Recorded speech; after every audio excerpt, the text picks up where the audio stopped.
Rural employment and development, rural का employment और development किस प्रकार से हुआ। हमने कल पढ़ा था कि हमारे जो इकोनॉमिकल कंडीशन है उसमें किसका ज्यादा इम्पैक्ट पड़ता है, किसका ज्यादा इम्पैक्ट पड़ता है।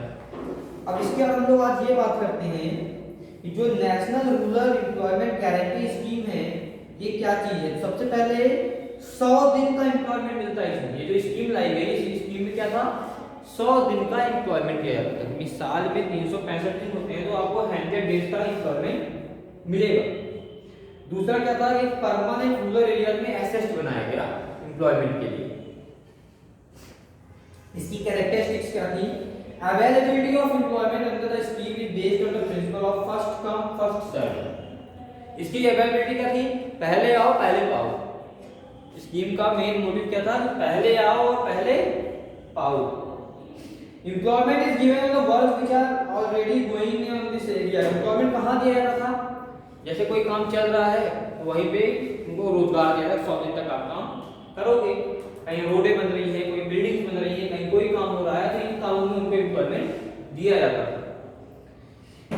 दूसरा था कि साइट से कम 5 किलोमीटर के रेडियस में, जहां पे आप रहते हो वहां से 5 किलोमीटर के रेडियस में आपको काम दिया जाता है।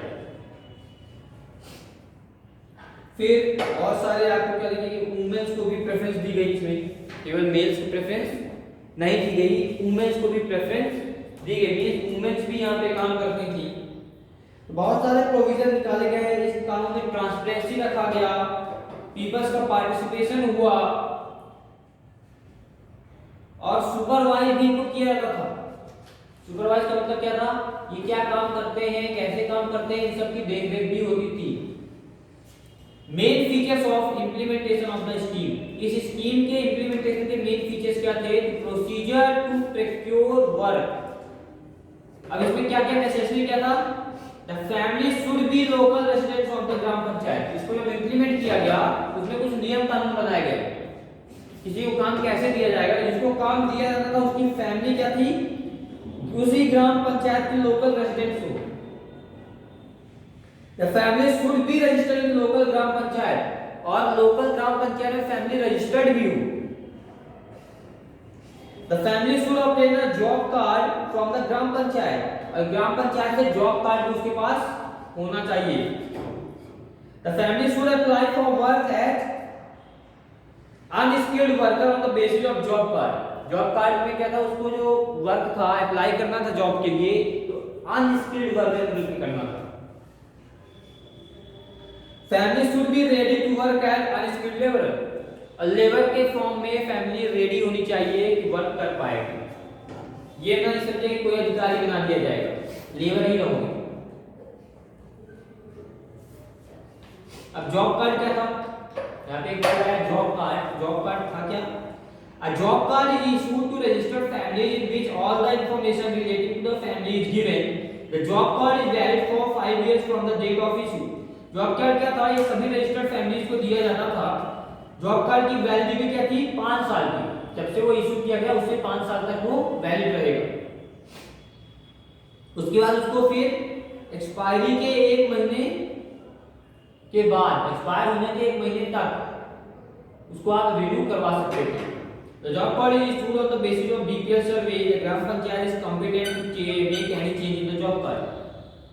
और जो जॉब कार्ड था वो बीपीएल में सर्वे होता है, आपको पता है बिलो प्रोवाइडेड लाइन का एक सर्वे होता है, उसके बेसिस पे बनाया जाता था।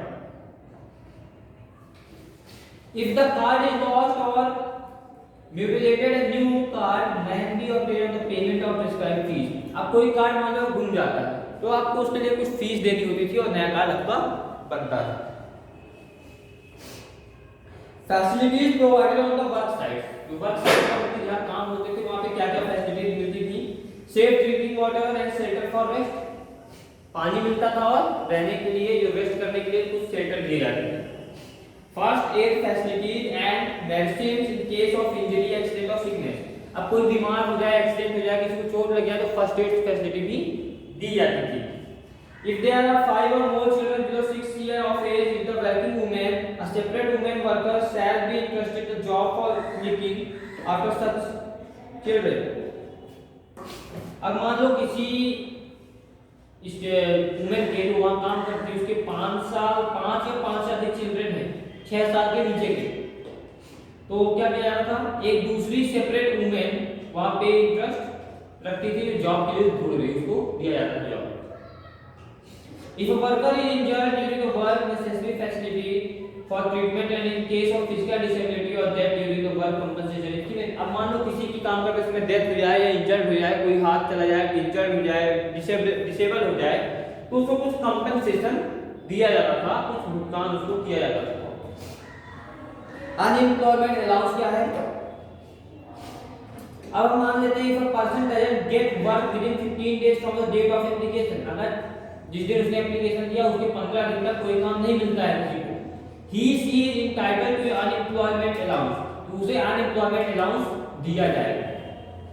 But the aggregate amount of unemployment allowance and minimum wages already paid to that family will not exceed an amount which is equal to 100 days minimum wage। अगर किसी को अनएम्प्लॉयमेंट अलाउंस दिया गया है तो जो 100 दिन का पैसा होता था काम मिलने के बाद, उसमें उसको बराबर ये नहीं बोल सकता कि वो सभी अलाउंस को मिले, क्योंकि उसको तो पहले ही कुछ मिल गया है। ग्राम पंचायत, जनपद, डिस्ट्रिक्ट और स्टेट लेवल इंस्टीट्यूशन के रोल क्या है? ग्राम पंचायत के रोल के बारे में अगर हम बात करें तो ग्राम पंचायत क्या काम करती है?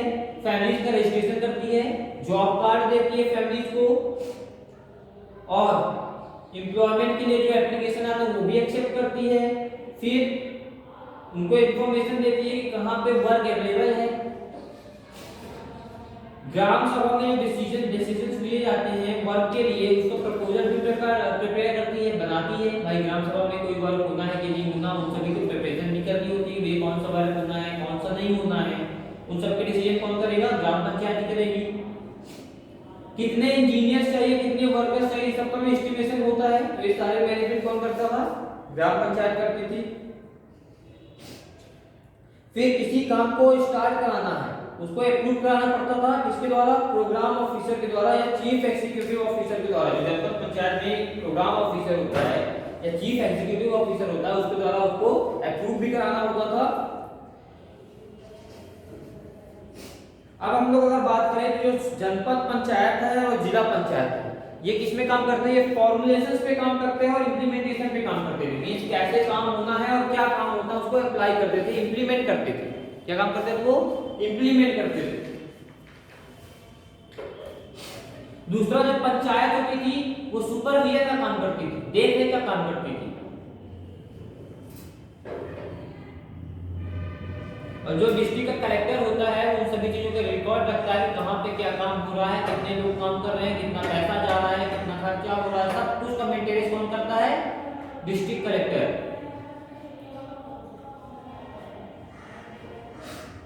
अब हम लोग बात करते हैं सोशल ऑडिट। सोशल ऑडिट क्या है? For the success of any scheme और project its audit is very important. अगर कोई स्कीम लाई गई है तो उसका ऑडिट करना भी इंपॉर्टेंट है, तभी वो सक्सेस होगी, नहीं तो सक्सेस नहीं होगी। Audit is a process under which is a checking is carried out of the work scheme implemented and expenditure incurred on it. Audit का मतलब क्या होता है? कौन सी चीज कैसे इंप्लीमेंट की गई है, उसमें कितना खर्चा आ सकता है, ये सब चीजें ऑडिट कहलाती हैं। अब किसी भी सोशल ऑडिट का इंपॉर्टेंस क्या है? It is well known fact that in the absence of provision of inspection of a work of project there is every livelihood और slackness in the work, irregularity in the amount of corruption and other irregularities. So also people is necessary to carry out regular social audit of the scheme so that the benefits of the those workers reach the target group and responsibilities of slackness in work and corruption are avoided। अब इसका जो social audit है उसका importance क्या है? Importance ये है हर काम में करप्शन इन्वॉल्व होता है, तो इन सभी चीजों को हम चाहते हैं कि जो नीडेड है उनको सब कुछ मिले, जो पैसा आ रहा है उनको मिले, जो काम हो रहा काम जिसको नीड है उसको मिले। तो यहाँ सब रिस्पॉन्सिबिलिटीज बढ़ जाती हैं और करप्शन होता है। लोग क्या करते हैं कि हमारे बंदे अपने बंदे को नौकरी देते हैं, बाकी को नहीं देते हैं, जो पैसा आता है वापस में बांट लेते हैं। तो ये सब काम ना होने पाए इसलिए क्या काम होता है? सोशल ऑडिट की जाती है कि करप्शन नहीं हो पाए, जो स्कीम आ रही है सही तरीके से काम करे, जितना वर्क जाना चाहिए उतना वर्क जाए, जितना पैसा आना चाहिए उतना पैसा आए, करप्शन ना हो। सोशल ऑडिट की इंपॉर्टेंस है।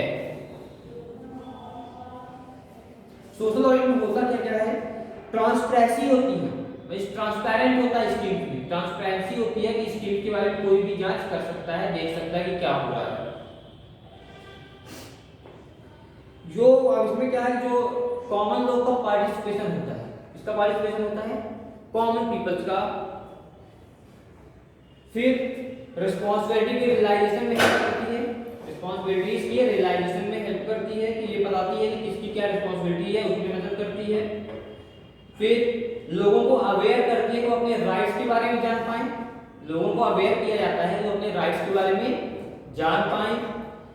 स्कीम को इफेक्टिव बनाने के लिए हेल्पिंग होती है, ये स्कीम के बारे में कितना खर्चा आ जाए, कितना क्या उसमें एक्सपेंडिचर है, तब तक हमें पता नहीं हो, तब तक कोई भी स्कीम है क्या होगी, इफेक्टिव नहीं होगी। फिर जो इर्रेगुलरिटी होती है इसको भी मेंटेन करती है। अब इसको जो कंप्लेंट्स होती है इसके रिगार्डिंग, उन कंप्लेंट्स को रीएड्रेस करने के लिए कमेटी बनाई जाती है। कंप्लेंट को रीएड्रेस करने के लिए क्या बनाई जाती है, कमेटी बनाई जाती है। एक कमेटी होती है ग्राम पंचायत लेवल में, जिसका जो मैटर होता है वो कौन देखता है, सब डिविजनल ऑफिसर देखता है। कौन उसमें देखता है, ग्राम पंचायत लेवल में एसडीएम, नाम सुना होगा ना, SDM sub divisional manager, SDM. जो जनपद होती है वहां कौन देखता है, सीईओ। कौन देखता है, सीईओ। सीईओ का मतलब क्या होता है, जो कलेक्टर होता है ना, डिस्ट्रिक्ट प्रोग्राम कोऑर्डिनेटर कलेक्टर कहलाता है, वो देखता है जनपद लेवल पे। डिस्ट्रिक्ट लेवल में भी कौन देखता है, वही देखता है डिस्ट्रिक्ट कलेक्टर। जनपद हो चाहे डिस्ट्रिक्ट को कौन देख रहा है, कलेक्टर देख रहा है। और ग्राम में कौन देख रहा है, एसडीओ देख रहा है या एसडीएम देख रहा है। स्टेट लेवल में कौन देखता है, डिस्ट्रिक्ट प्रोग्राम जो कलेक्टर के द्वारा कमेटी बनाई जाती है वही देखती है स्टेट लेवल में। ठीक है, स्टेट लेवल में कमेटी देखी जाती है। ये स्टेट लेवल की भी बात हो रही है तो वहाँ सेक्रेटरी, प्रिंसिपल सेक्रेटरी होता है, पंचायत, रेगुलर डेवलपमेंट, और आपका हम लोग बात करें रूरल डेवलपमेंट डिपार्टमेंट जो होता है, ये सभी डिपार्टमेंट मिलकर देखते हैं, कमेटी बनाते हैं, वो कमेटी चेक करती है कि क्या काम हो रहा है। स्टेट में भी काम हो रहा है तो पूरे स्टेट में जिला वाइज जिला ही होता है। तो डिस्ट्रिक्ट में कौन देख रहा है, कलेक्टर। तो कलेक्टर अपने आप देख लेंगे क्या हो रहा है हमारे डिस्ट्रिक्ट में। कौन कौन से वर्क इस स्कीम के तहत लिए देखे जाते हैं या होते हैं, तो कौन कौन से वर्क हो सकते हैं, conservation of water resources, water resources का कंजर्वेशन, डैम बना रहे हो, पुल बना रहे हो, ये सब इसकी के अंदर आते हैं। हम लोग बात करें जो ड्रॉट वगैरह में प्लांटेशन होता है कि ड्रॉट ना होने पाए, प्लांटेशन किया जाता है, एफॉरेस्टेशन को रोका जाता है, कैनल्स बनाए जाते हैं, इरिगेशन प्रोजेक्ट में भी लिए जाते हैं, irrigation facility, horticulture development, land improvement programme, ये सारे प्रोग्राम्स भी इसके तहत आते हैं। यहाँ तक कि जो इंदिरा आवास योजना है वो भी इसी प्रोग्राम के अंतर्गत होती है। ये भी जो आवास योजना मतलब जो आवास बनते थे, घर बनते थे लोगों को देने के लिए, वो भी इसी स्कीम के तहत लागू होती है। इंप्रूवमेंट होता है वाटर रिसोर्सेज में, वो भी इसी स्कीम में होता है। लैंड डेवलपमेंट वर्क होता है, फ्लड कंट्रोल होता है, ड्रेनेज अरेंजमेंट होता है। मीन जितने भी ये काम हो रहे हैं लगभग काफी काम इसी योजना के तहत, इसी स्कीम के तहत होते हैं या इसी स्कीम को लागू करने के लिए लिए जाते हैं। फिर इसके बाद आपकी बुक में पेज नंबर 279 में कुछ प्रोविजन दिए गए हैं और कौन कौन से प्रोजेक्ट हैं उनके नाम भी दिए गए हैं कि कौन कौन से प्रोजेक्ट आपके चलते हैं। फिर हम लोग बात करें नेशनल रूरल एम्प्लॉयमेंट स्कीम की इंपॉर्टेंस क्या है। नेशनल रूरल एम्प्लॉयमेंट स्कीम की इंपॉर्टेंस क्या है, जो पॉवर्टी का प्रॉब्लम है उसको खत्म करती है, पॉवर्टी के प्रॉब्लम्स को खत्म करती है, मींस गरीबी की प्रॉब्लम को खत्म करती है। लोगों के पास खाना आएगा तो गरीब नहीं रहेंगे, लोगों के पास खाना आएगा तो गरीब नहीं रहेंगे। दूसरा हम लोग बात करें कि जो माइग्रेशन होता है लोगों के बीच में काम करने के लिए लोग माइग्रेट करते हैं, एक जगह से दूसरी जगह जाते हैं, ये माइग्रेशन वाली प्रॉब्लम भी खत्म होती है। उनको अपनी जगह काम मिल रहा है, अपने घर में काम मिल रहा है तो बाहर क्यों जाएंगे। तीसरा हम लोग बात करते हैं कि जो अपॉर्चुनिटीज है वो मेल और फीमेल सबको इकोनॉमिकली कंडीशन सभी को मेंटेन करने के लिए दी जाती है, चाहे वो मेल हो चाहे फीमेल हो, सभी की इकोनॉमिकल कंडीशन मेंटेन रहे, सभी को खाना मिले इसलिए दी जाती है। और दोनों को दी जाती है, मेल्स को भी और फीमेल्स को भी। फिफ्थ होता है जो पंचायती राज इंस्टीट्यूशंस होते हैं, इनकी स्टेटस मींस जो इनकी क्षमता है उसको बढ़ाने के लिए दी जाती है, और अपॉर्चुनिटी यहाँ पे बहुत इंपॉर्टेंट रोल निभाती है। फिर दूसरा होता है सबसे बड़ी बात कि सभी को इक्वालिटी के साथ अलग अलग सेक्शन में पॉपुलेशन को देखते हुए काम दिया जाता है। ये कुछ इंपॉर्टेंस थे नेशनल रूरल एम्प्लॉयमेंट स्कीम के। ये चैप्टर आपका यहाँ पे पूरी तरह से खत्म। ठीक है, थैंक यू।